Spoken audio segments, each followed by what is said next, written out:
What's up, guys? Where's Abhinav? I have no idea. Hey guys, I'm Abhinav. So Varun, what are we doing today? What's going on, guys? Where the hell is Abhinav? Hello. Side left also. Thank you. No duplicates allowed. What is this? Is this mine? Okay, thank you. So, with that, I think we should hit the intro because Hi, I think we guys. have a team change. I'm back.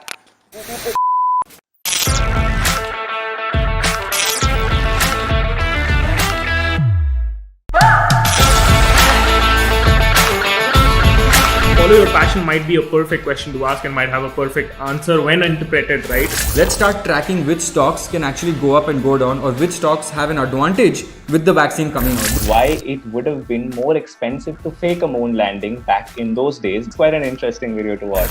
The economic activity created from the App Store alone is worth $500 billion. So let's move on to the next question. Man, it was too easy. Too easy, no? Why didn't you answer?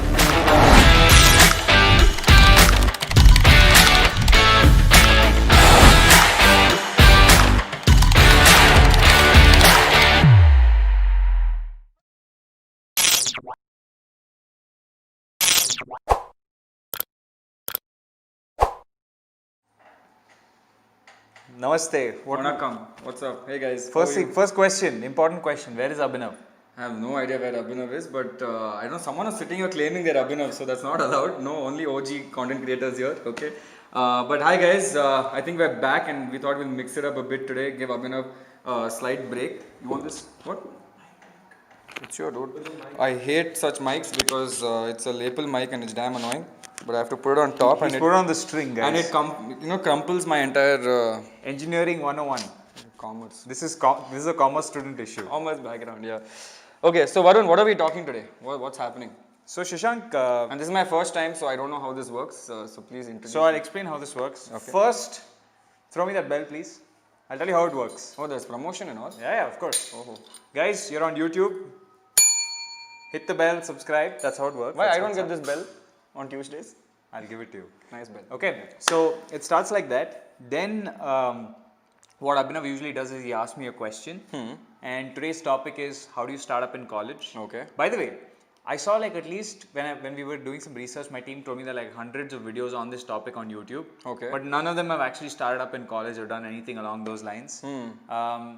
Luckily, we have. Yeah, I So think we I know have- someone who started up in college Yeah? long back. Yeah, There was really? One Really? very young guy who started off long back. Interesting. So you started the question. I answer that question, and then Okay. it gets into like whatever discussion. Okay, so I think we'll ask the toughest question first. How do you start up in college?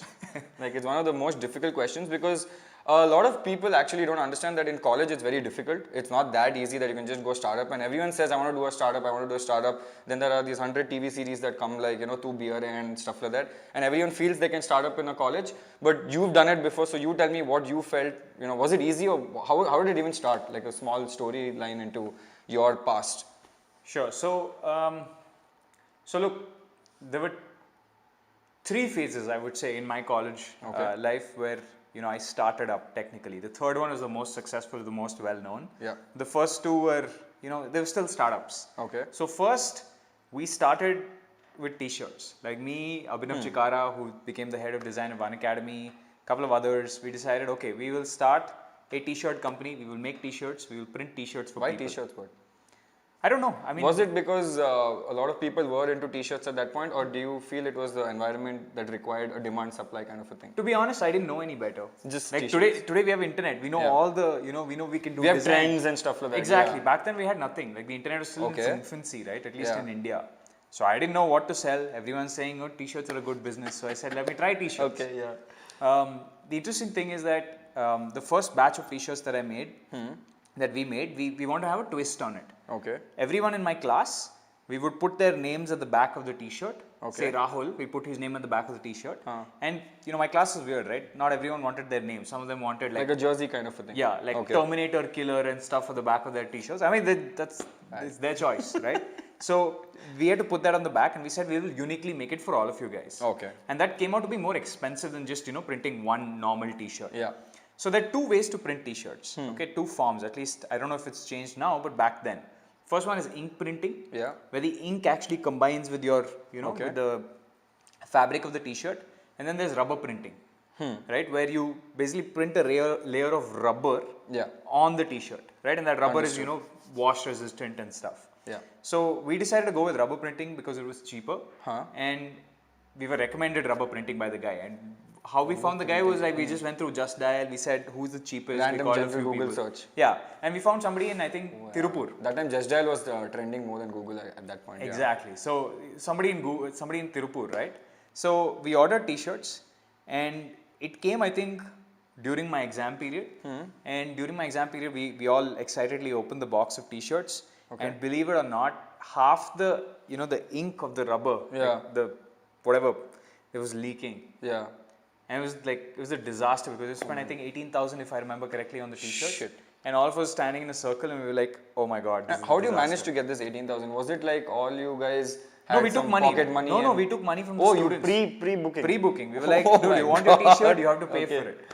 So we were like, it was full anxiety, and we called the guy, we abused him. After that, he stopped like replying. Okay. And we were like, oh crap. Shit, then? That's when we understood the value of quality also. Huh? My God. So what happened after that is we all, at least I took a bus to Tirupur, and this was a day or either before or after my engineering graphics exam. Engineering graphics is basically a drawing type exam. Okay. So I was so groggy during the exam. I think, it's a previous day. So I went previous day, took a bus to Mangalore. Took a bus to Tirupur and went to Tirupur, looked at all these different t-shirt suppliers. Like I had to visually see, because today you have these quality checks, right? Like on Swiggy, when you see the food, if the food doesn't You can at least ask for a refund. yeah, you can it's ask for a easy. refund, you can abuse those people, whatever, you can do so many things. Back then you got scam means But you got paid scammed. that guy 18 grand upfront. Yeah, that guy's gone. That guy is like Good learning, guys. If you're in college, don't pay upfront. Half. Yeah. Okay, so we saw the next guy. We saw a bunch of their t-shirts, and one of those guys was really good. So we said, we'll work with you. It doesn't matter that you're a little expensive. You'll at least save us from the heart attack of seeing like leaking t-shirts. Yeah. So we paid for it,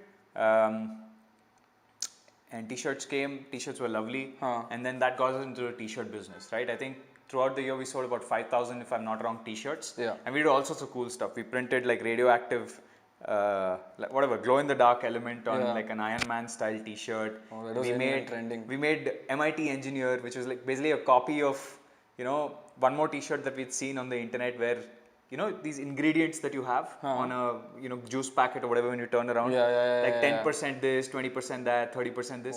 So we made a t-shirt like that. But dude, t-shirts are too high effort, high reward. We moved into services right after that. We did. This was called Sizer or something like that. Yeah, right? this was called This Sizer. The t-shirt thing was Sizer. We did laptop skins, we did calculator skins, whatever. And we realized the value of market sizing, because calculator skins the commerce students wouldn't buy. Because Calculator the skins. scientific calculator. Okay. The commerce students wouldn't buy, the medical students wouldn't buy. So we're like, shit, if we do calculator skins, this market is only engineering students. Yeah. So we understood that we had to go wide, and what was wide was laptop skins and t-shirts. Yeah, so I remember, fun fact, I think when I was in Bombay at that point, I ordered a laptop skin from you from a Dota player. One was Nature's Prophet and one was Huskar. You did? I did. And it actually came home, and then I put it on my laptop at that point. I don't know whether you knew it or... Seriously? I actually did it. And Iron Man. There were 3 things that I had ordered from you guys. So there was an NP with a green background, Huskar, which was the generic Google image that was there. And I think Iron Man also was a generic Google Iron Man image. Yeah, we didn't know piracy. We didn't know about piracy. Yeah, it was pure copy. You just go to Google and write Iron Man wallpaper. I think you picked that up, right? But it was, So I think some good learnings that I think you guys had from what you're talking is that your first instance was like a failure that happened. And I've seen a lot of people immediately after that first failure, they're like, shit, what to do? They panic, they lie on the floor and don't understand what to do, and then they waste 3 weeks rather than taking a bus and going and solving the situation. Dude, I think getting to that failure, most people don't even get to that failure stage. So because when you get to that failure stage, you're all in. You have to so solve that means the you're problem. saying a lot of people give up before they even reach that point of failure in college. Yeah. Is it because they're too young that they've never seen failure in life, or they're how scared does of it being work? judged. I'll tell you, my biggest fear when the 18,000 thing was not the 18,000. I could have figured out 18,000 somehow, me and my friends. The fear was, shit, these 100 people who get these t-shirts are just going to abuse me. True. Because they paid for Less it. college life, social status goes down. And you know what? We tried to do that, right? We tried to show one guy the leaking t-shirt. We were like, would you buy this? He was like, bullshit.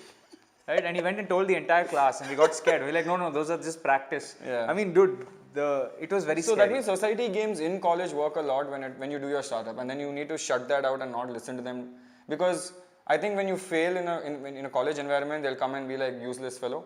but if you succeed, they're like hero. So I think that's very weird because high risk, high high reward. risk, high reward, and that too in your college life where you have to be a cool guy, right, at all times. At least your college actually incentivized all that. I think when I was in Bombay, when we used to get guest lecturers to come and talk, today they call us in colleges to go and talk. At that time, we only had 70-year-olds, 60-year-olds coming talking about finances, which were very boring, right?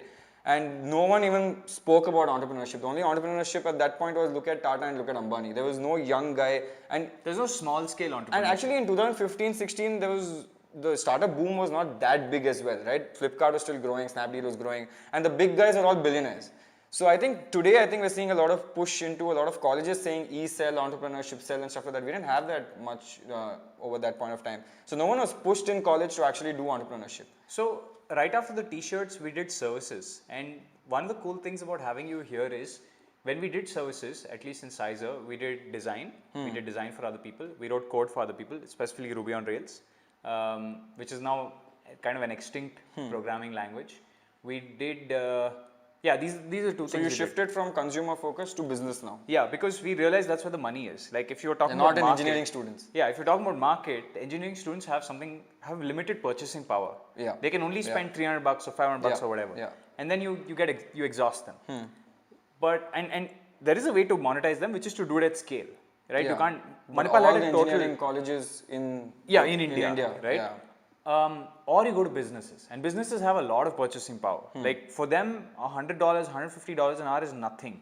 My first project was with a Malaysian eye clinic, just $100 over the entire like three month or something, and it never got done. Like he was always like one extra change, until the point where we just like lost we just like, I mean, at least me personally, I was getting irritated, but.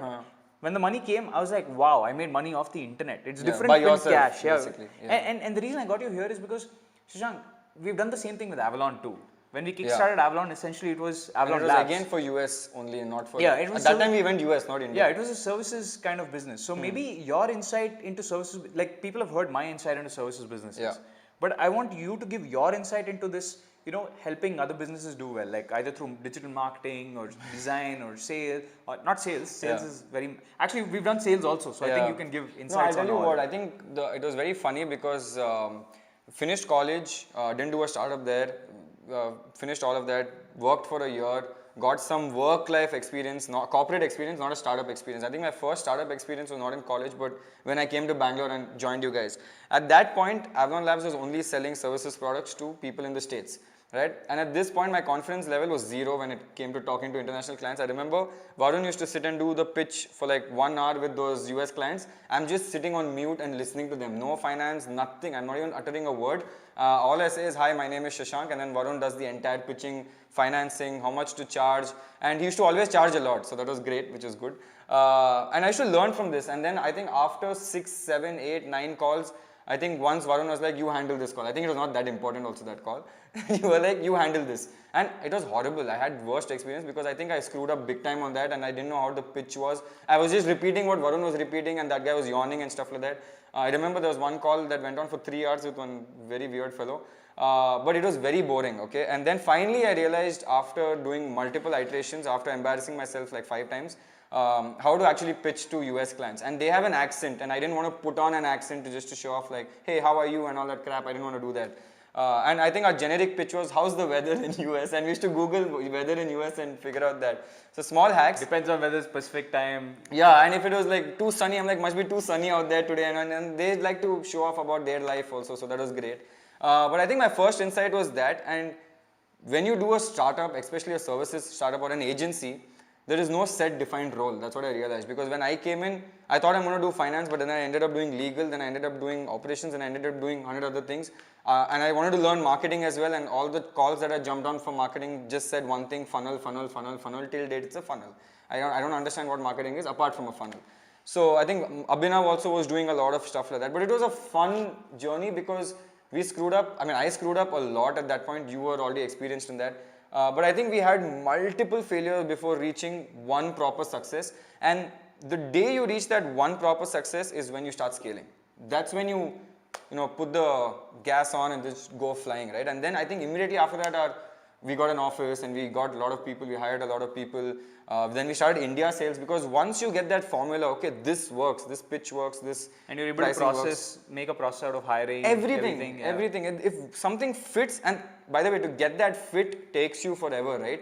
But that's the grind. You will fall down 10 times to try to get that fit, but you just need to get that fit once and then you're sorted. Yeah, so if you're a B2B startup, let's divide it very simply into B2B and B2C. Yeah. Either you're selling to consumers, and if you're selling to, say, a 50-year-old person as a consumer, I don't think you'll do well, right? Yeah. Obviously, there are exceptions to all rules, but I don't think you'll do well, mainly because you don't understand your customer. And I'll come to understanding your customer in a bit. Yeah. The best thing, like a 50-year-old would not come up with the idea of Snapchat. Snapchat, where I send you an image and it disappears, a 50-year-old will just be like, what's the use of this? Yeah. But 20-year-olds will be like, hey, it's cool, let's try it. And that ends up becoming a big business. Right? Yeah. Instagram stories, that ends up being a big business. The stories just last, what, 12 hours? Yeah, it's like a 24 hours? 21-year-old making a walking crane for Yeah, 60-year-old. You don't understand their problems well. That pain you don't understand. Basically, you're saying catch the pain point and then address the market. Exactly. So let's divide it simply into B2B and B2C, right? B2C is you're trying to solve the problems of other 20-year-olds or other 18, 19, 22-year-olds, whatever your age is. B2B is you can solve the problems of absolutely anyone. You know why? Especially if the business you're working with is targeting consumers your age. So we like, you go to a business, say, I understand the other 20-year-olds really well. I understand how to advertise to them. I understand how to sell to them. I understand how to write code, right, which will enable them. I understand how to build products for them. I can do it all through, that channel above. Yeah. And I'm coming to you as a business because you will give me money and you will allow me and my team to kind of, sell to these people. That being said, Shashank, we've already spoken about B2B, and I'll tell you, in our time, how did we do B2B? We did a lot of emails. It was a lot of cold emails. It was like, lot of how many cold emails did callings. we send? Like hundreds of thousands? Thousands, because I remember each batch used to be around 700, 800 per batch, and we used to send one batch every Remember, week. we used to call the email drip maledict. Maledict, yeah, because it used to hit off in syncs, and I think we had 3 days, another drip used to go 5 days, and Sankalp was damn good. Anindya and Sankalp were damn good at this.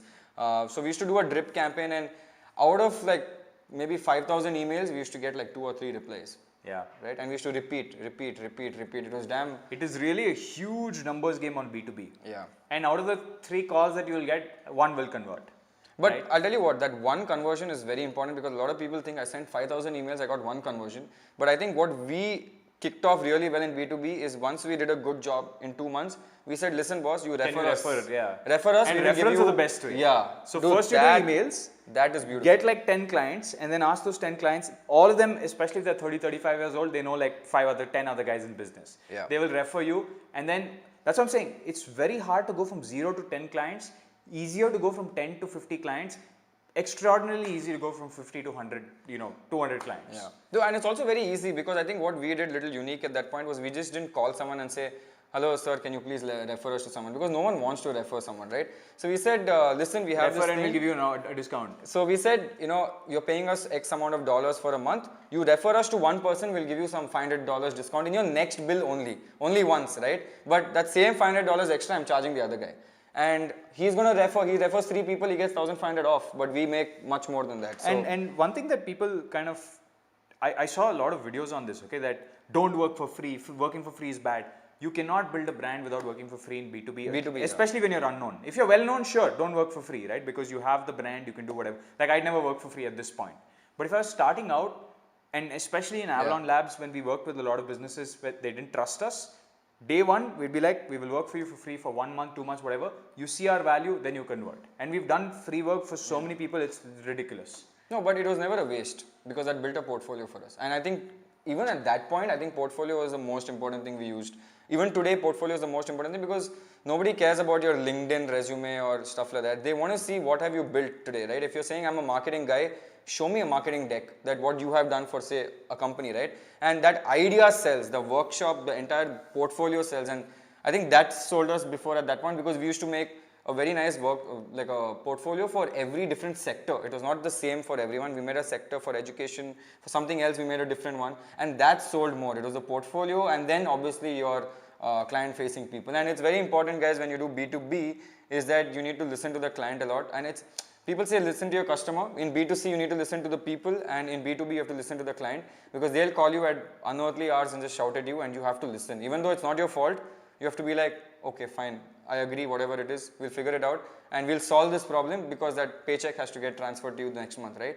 So I actually, at one point, we were also like, if someone irritates you too much, you can just tell, screw it and stuff. Yeah, like I mean, once you get like 3-4 really good clients, it's very, or like 10 really good clients, it's very easy for you to, when you're, be selective about your 11th client, right? So I think when you're first, second client, you can't be that selective, but 11th and 12th clients, you can be really, really selective. And also cycle your clients. If you start off with your first client was say $500, your 10th client is $5,000, then your 11th client should be $5,000, and remove the people who are working on 500 and put them on 5,000.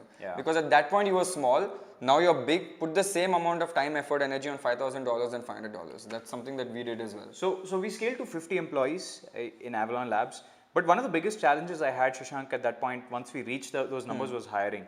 It's essentially this, right? When I hire somebody for the, for the services business, I tell that person, you are not directly working with me. There's a client that needs XYZ done.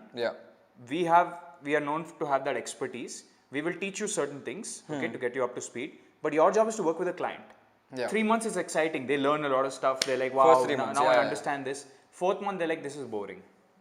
Almost every employee says this to us. 4th month, 5th month, and this is in the services business, right? It is very hard to scale a services business because it's a human talent business. Infosys has an attrition rate of 21 or 22%, which means 22% of their workforce changes every year, despite them doing all sorts of HR activities. That's why they do all this extracurricular, go here, go there, jump around. And Shashank started doing that, to be honest. I did that. Shashank started taking people out to Wonderla. Yeah, Sat on roller coasters. Shashank started doing like all sorts of things. He's like, we just need to make sure that our talent sticks. But the problem with talent sticking is essentially what are you doing? You're working with the business is constantly telling you do this, do that. The frustration of the business boss is flowing down to you, and you come to us and say, I'm frustrated with that guy, can you help me out? So essentially it became like a constantly trying to maintain the anxieties of everyone. And we tried, we tried to move from a B2B business to a B2C business. Firstly, we made some investments. That was like a side thing.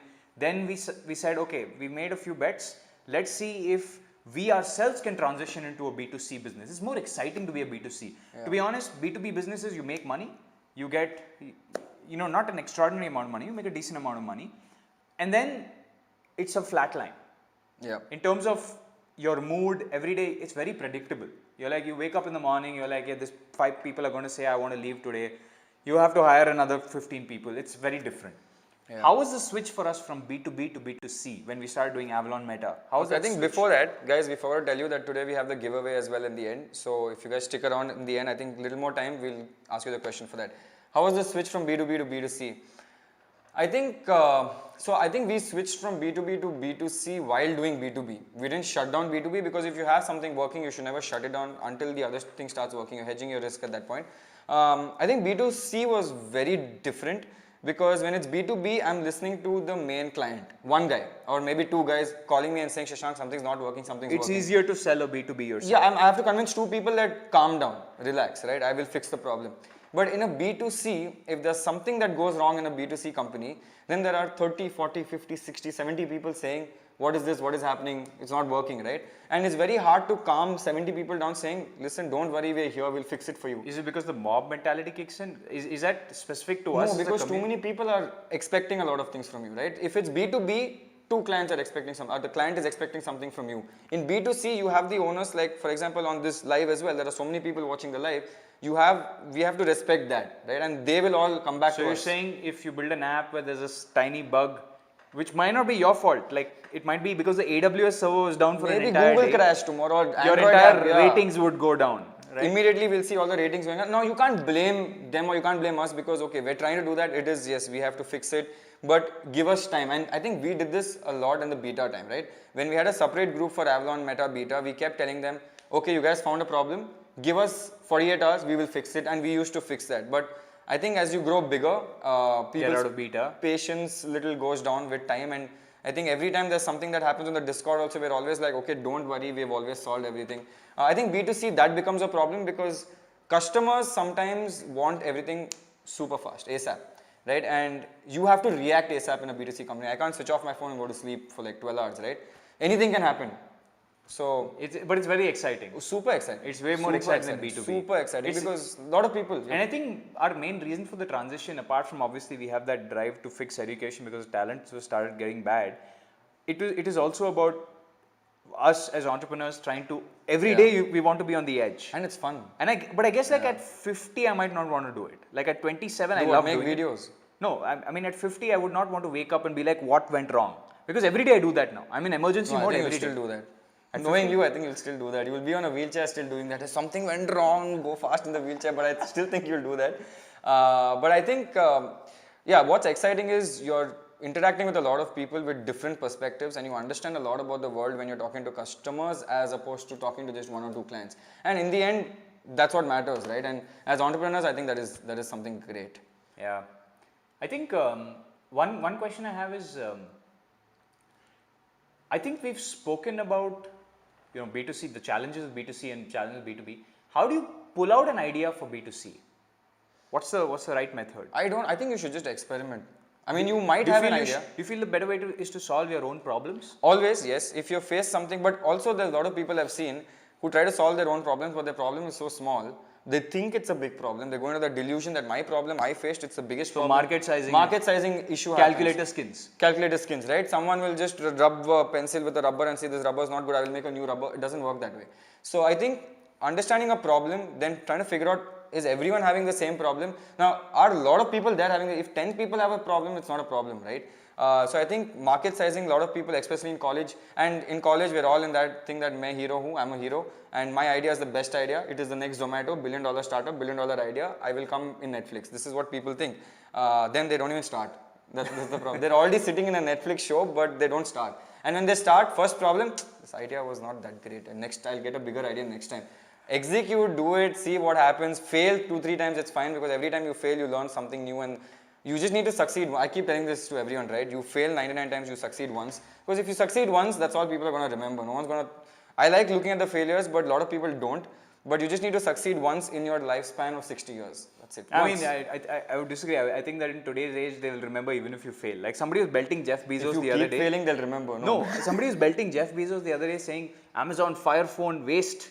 Useless, didn't work at all. Something else he tried. He's sitting on his yacht, mega yacht, and being like, okay, cool, guys. No So shit. people are anyway going to say whatever. Yeah. The right thing to do would be to fail. Try to fail as discreetly as possible because you don't want to be the loser in college. Become successful, then show off your failures. I think that is a better idea. That's a better idea. Yeah. It's easier to have like I see a lot of people with failure resumes, but they're already fairly successful. So it's easier for them. If you're a failure and you have a failure resume, nobody's even going to look at It's like it. our parents used to say, I used to walk 20 kilometers to school at that time and all that. Now it's like us saying, we failed that time long ago and all that. Because at that time, if you go tell your friend that, I walked 20 kilometers to school, yeah, so what, even I'm walking with you, right? So it doesn't make, you have to do something and then show off about it, like go back to nostalgia and sit there. So yeah, I think that's been our journey. So framework is find, especially with B2B, find a problem that you are facing yourself or your friends are facing, solve that problem at a small scale. If it works, calculate the market sizing, don't build calculator skins. Try to have find a problem with a big market. Find a problem with the big market, find a way to reach all those people, whether through social media or content and I think that's why content is a good thing to do because content gives you distribution. Yeah. Mr. Beast, for example, I don't know if you know, he just started a restaurant chain. Wow. He A started a content restaurant creator, influencer, online, started a restaurant chain for burgers, Mr. Beast Burgers, and it's number 1 on the App Store. Wow. Right? So, No, I've distribution seen is a lot of brands doing this as well. For them, content game has become number pure, 1. right? Yeah. If Every you is a look media at- company now. If you look at even marketing agencies like Shebang and stuff like that, they're big. But even the small ones I've seen are doing a lot of media, upping their media content game because now that's everything. How much? And that's visibility. The content is the new email. Like email is cluttered now. Like I get thousands of emails a day, and I assume it's the same because now the cat's out of the bag, right? Everyone knows do email. So sales has started taking on this evolution of marketing does some stuff, some leads come in, and then the sales department closes those leads, right? So that's the framework. Market size, big market, convert that market, try to reach out to them, get some distribution through content, and make sure that whatever business you're doing, you keep them happy. There's a metric called NPS, which is Net Promoter Score, which is how likely is one of your customers, to recommend your product to the next customer. And if you have an NPS of over 9, like 8 plus is good enough. Like out of 1 to 10, if somebody says I'm 8 out of 10 likely to recommend this to a friend, you're good. So if you guys are not recommending Meta to other people and you're giving me a score less than 8, you're not good. That's what Varun said.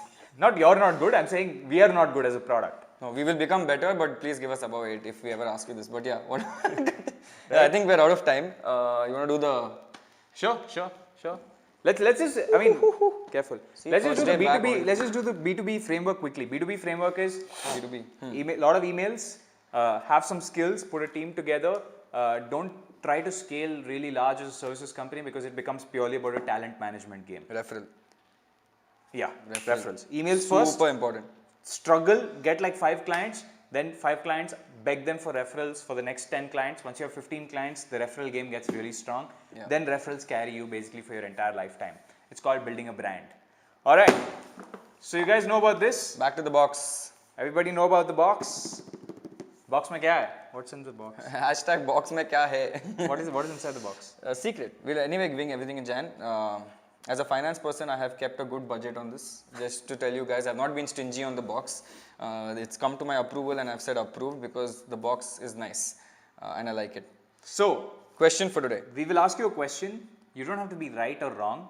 You have to give the most interesting and exciting answer. If you give the most interesting and exciting answer, we will give it to you. And by the way, this entire session is live, so we'll give you an answer right now, whether you win or not. And we'll give what, 60 seconds for them to answer? Yeah, I mean, they can keep answering. We'll pick an answer. Actually, yeah, that's a good way to do it. We'll give We'll them stop 60. at 60 and then we'll check. Yeah, we'll stop Okay, at 60 and we'll get check. Okay. 3. You'll ask the question today. Me, you should have told me this before. I would have thought of a good question. Start thinking. Come on. Okay, give me 10 seconds. It's related to college startups, right? Yeah. I actually have a good question. Ask. Okay. I am not prepared for this. What is the most underrated startup that is targeting colleges right now? What is the most underrated startup that is targeting colleges right now and why? Okay, you could say Zomato, you could say whatever you want. The more underrated it is, the better. Go for it. And don't say Meta. Meta is obvious. Yeah. Cool. Okay, time starts now. Go for it. And by the way, guys, you have to be subscribed. Otherwise, it doesn't make sense, right? It's sad if we give a box to somebody who's not subscribed. Guys, don't say Meta. We know Meta. We've heard about this startup. It's a good startup. Don't worry. Pesto. Fampay. Fampay is interesting. Interesting. Somebody said White Hat Junior. Not interesting. Interesting. Pesto. Zero da. Okay. Urban Clap, Mind Valley, Upgrade. Okay, yeah, okay. Somewhat. We're looking at things that... Zoom is like already very massive. Yeah. What is online education? I don't think that's a company. Somebody says starting of pubs. Startup, guys, startup. Khan Academy, Skillshare, Topper. These are all well-to-do startups. Think of something that's smaller that has potential. Yeah, Red Bull's not a startup, guys. I really like this one. Are they targeting startups? No, they're not targeting startups, but they are a startup, and they're targeting kids. I mean, youngsters. Yes, that is true. Okay, last 10 seconds. Tinder. People are typing Tinder. I mean, it's correct. I wouldn't say anything to that. People are using Tinder in college now. हमारे ज़माने पे तो ये सब नहीं था. This chat is going crazy. I don't even know. We were just good people in college. We didn't have Tinder. We were using offline, like looking at a girl and trying to impress without Tinder. Okay, I think we're down 5, 4, 3, 2, 1. I think we should go with that answer. That one? Yeah. Yeah, because I think the rest one are quite big. But how do I find the person who said it? We can find that. Oh, we have to go up and find it, no? Dude, even this one's really nice. I think both. No. Both are good. Both. No, but this You have is to pick one. This is going more because I think the other one is a little expensive for people to buy, but that one is very cheap. You can start with $500. That sounds good, no? Yeah, that's what I'm saying. This So is we good. choose this. Yeah, this was the one that you said. Where did that go? Okay, guys, we're gonna announce the winner in the next. Yeah. Cool. So we have an answer. We have an answer for you guys. Are you all ready? Yes. You I ready? am ready. The winner is Ambarish Harikumar, and the suggestion Ambarish made was Small Case. Small Case is a fantastic startup. The idea is beautiful. It allows people to invest. I think a lot of millennials are going to use Small Case or businesses like Small Case. Yeah. Um, Backed by Zerodha. it's backed by It's Zero? backed by Zerodha. It's very helpful for new beginners when they enter the stock market because stock market is usually too messy with all the information out there. Small Case puts it in a very millennial friendly way with news and information about everything. So if you ask me what is the best thing for college going students, I recommend Small Case to a lot of people when I do my pro leagues, but it is very easy and simplified. Like even I go there and watch it sometimes, like what's trending right now. But Awesome. yes, Ambarish Harikumar, enjoy your Avalon update box. And remember, guys, this is not about winning or losing. Yeah. We do this, we're going to give away more than 200 boxes over the next year, right? And the boxes are between 1,000 and 1,500 rupees. Losing doesn't mean much. It's the content that's really awesome. And Yeah. just make sure you subscribe. Just make sure you're having fun. And just make sure that whatever you learn from here, you're executing in your daily life. Winning the box is like a separate thing. It's something we do to improve engagement on the channel because remember, Yeah. this channel is competing with hundreds of channels that are either TikTok or, rubbish. So we have to compete with cringe content, and to compete with cringe content, unfortunately, by putting out smart content. we have to battle with smart content, and obviously, to keep the retention up, we have to be a little smarter about it. So don't worry about whether the box is good or bad, or whether you won or not. Make sure you're taking this content and flying with it. And Ambrish, box mein kya hai? You will tell everyone else once you get the box, okay? And I think we should go for the last shameless promotion. Ambrish, if you have not liked and subscribed the channel, you will not get the box. But I think for all the other guys, it'll be great if you guys can like, share, subscribe, and the ting bell, which I don't know where it went, but I will use it tomorrow again. But yeah, let me do. It's like the stock market bell. It's very nice. Okay, awesome bye. guys. Thank you guys for your time on a Monday night. Love you guys. It's the Bye. extra.